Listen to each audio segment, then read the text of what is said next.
बिस्मिल्लाहिर्रहमानिर्रहीम। नाज़रीन, मैं हूं बिलाल डार और एक मरतबा फिर आपकी खिदमत में हाजिर हैं। नाज़रीन, वही हुआ जिसका खदशा था। कौमी असम्बली में पाकिस्तान तहरीक इंसाफ के हफीज़ शेख, जो कि वज़ीर ख़ज़ाना के फ़राइज़ भी सर अंजाम दे रहे थे, वो हार गए और यूसुफ रज़ा गिलानी, जो कि साबिक़ प्राइम मिनिस्टर ऑफ पाकिस्तान रहे, वो इलेक्शन में जीत गए हैं। इस इलेक्शन में एक तरफ इमरान खान साहब प्राइम मिनिस्टर खुद हफीज़ शेख की कैंपेन करते रहे, जबकि दूसरी जानिब मुत्तहिदा अपोजिशन में अपोजिशन भी इसकी कैंपेन करती रही, और आसिफ अली जरदारी कैंपेन करते रहे, मरीम नवाज़ कैंपेन करती रहीं, और तमाम जमातें, मौलाना फजल रहमान भी इसमें करते रहे कैंपेन। सारी जमातों ने कैंपेन की। अब सवाल ये है कि सबसे पहली बात तो ये है कि क्योंकि ये इलेक्शन जो था वो हुकूमत की कौमी असम्बली में अक्सरियत होने या अक़लियत होने का सवाल था, और अपोजिशन बड़े अरसे से ये दावा कर रही थी कि कौमी असम्बली में हुकूमत अपनी अक्सरियत खो बैठी है, जबकि हुकूमत इसको मानने को तैयार नहीं थी, क्योंकि कोई ऐसा पैमाना भी नहीं था, कोई ऐसी वोटिंग भी नहीं थी जिससे ये साबित हो सके कि वाकई अपोजिशन का दावा दुरुस्त है कि हुकूमत अपनी अक्सरियत को खो बैठी है। तहरीक इंसाफ के अंदर बहुत से लोग नाराज़ थे, और उसकी मुतादिद वजूहात हैं, वो भी हम आगे चल के आपसे डिस्कस करते हैं। अब सवाल ये है कि कौमी असम्बली में यूसुफ रज़ा गिलानी के जीतने के बाद क्या इमरान खान साहब की जो हुकूमत है उसको अक्सरियत तो अब हासिल नहीं रही, ये साबित हो गया, क्योंकि ये इलेक्शन कौमी असम्बली के वोटों के ऊपर था।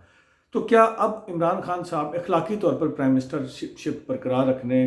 के मजाज हैं कि नहीं हैं? एक तो अखलाकी सवाल है, दूसरा सवाल ये है कि आइनी सवाल है। अब आइनी सवाल तो यही कहता है कि आइन के मुताबिक अगर अदम एतमाद की तहरीक लाई जाती है और वो कामयाब होती है तो इमरान खान साहब को घर भेजा जा सकता है, बसूरत दीगर वो इसको जारी रख सकती है।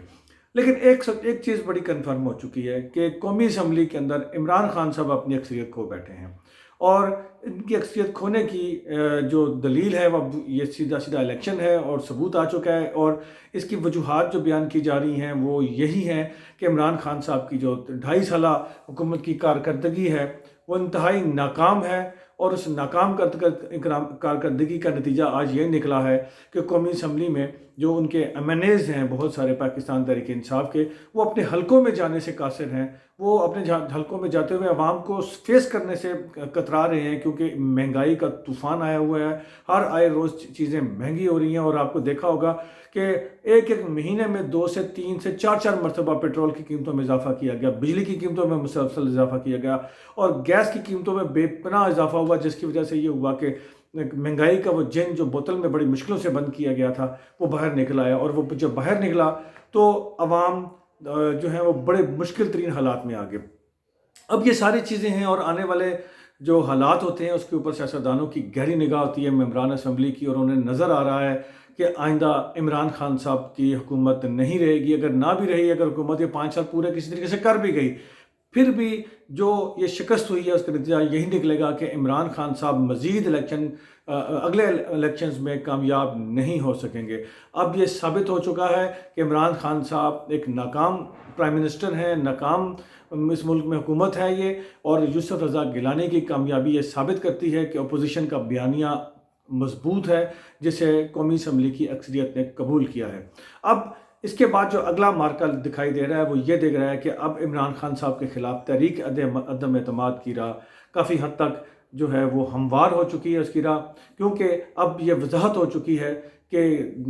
हुकूमत जो है वो अपनी अक्सरियत खो बैठी है। और इसके साथ साथ अब चेयरमैन सेनेट सादिक संजरानी साहब का मुस्तकबिल भी दाव पर लग चुका है। गो के सेनेट के अंदर जो अभी तक जताए जाए हैं उसमें तहरीक इंसाफ आगे है, लेकिन अब जो जोड़ तोड़ होगा, जिस तरह पहले भी कौमी असम्बली में अक्सरियत थी पाकिस्तान तहरीक इंसाफ और उनके इत्तेहादियों की, अब वो अक्सरियत जो है वो गलत साबित हो चुकी है। इस तरह सेनेट में भी यह मुमकिन है। और नाज़रीन, ये बात बड़ी सीधी सादी सी है कि जब इंसान के हाथ में रेत पकड़ी होती है मुट्ठी में, जब वो रेत हाथ से निकलना शुरू हो जाती है तो चाहे दूसरी मुट्ठी में दूसरा हाथ भी रख लें तब भी वो रेत हाथ से फिसलती रहती है, उसे कंट्रोल नहीं किया जा सकता। कुछ ऐसी ही मिसाल दिखाई दे रही है इस वक्त तहरीक इंसाफ की हुकूमत की, इमरान खान साहब की, और ये लगता यही है कि अब इमरान खान साहब अखलाकी तौर पर जवाब खो बैठे हैं। और अगर इस सूरत में मुत्तहिदा अपोजिशन जो है PDM अपना धरना लेके भी पार्लियामेंट की तरफ जाती है तो अब उनकी मकबूलियत में कई गुना इजाफा होगा। इमरान खान मजीद डिफेंसिव पोजीशन में आ जाएंगे, لگتا یہی ہے کہ عمران خان صاحب اس نتیجے کو نہیں مانیں گے اور یوسف رضا گیلانی کے خلاف جو مبینہ ویڈیو ان کے بیٹے کی بیان کی آج منظر عام پھیلائی گئی ہے اس کو بیس بنا کے ان کو ڈسکوالیفائی کرنے کی کوشش کریں گے. لیکن اگر ایسے میں سوچیے، ایک سوال ہے، فیصلہ تو چلے الیکشن کمیشن نے کرنا ہے، لیکن اگر سوچیے اگر ایسے میں ایسا کوئی فیصلہ آ بھی جاتا ہے تو کیا اس فیصلے کو پبلک قبول کرے گی؟ میرا خیال ہے ہرگز قبول نہیں کرے گی. اور کیا ایسا فیصلہ کوئی اب آنا چاہیے جس سے ملک میں انارکی پیدا ہو جائے؟ تو یہ بڑے مشکل سوالات ہیں، دیکھتے ہیں آنے والے دنوں میں کیا ہوتا ہے. لیکن ایک بات طے ہے کہ اب جی کا جانا ٹھہر گیا ہے. ناظرین، ہم انشاءاللہ بہت جلد مزید اپڈیٹ کے ساتھ آپ کی خدمت میں پیش ہوں گے. اور میں یہاں آپ کو یہ بھی بتاتا چلوں، آج جن پی ٹی آئی کے اراکین کے ووٹ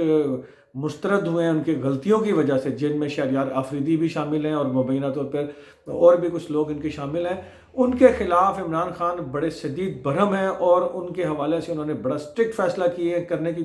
بات کر رہے ہیں اور ان کی شدید سرزنش ہو رہی ہے اس وقت، اور ان کو بڑا جھاڑ پلائی جا رہی ہے کہ تم لوگوں کی وجہ سے حفیظ شیخ کو آج شکست ہوئی ہے، اور ان کے اوپر شک بھی کیا جا رہا ہے کہ تم لوگوں نے شاید جان بوجھ کے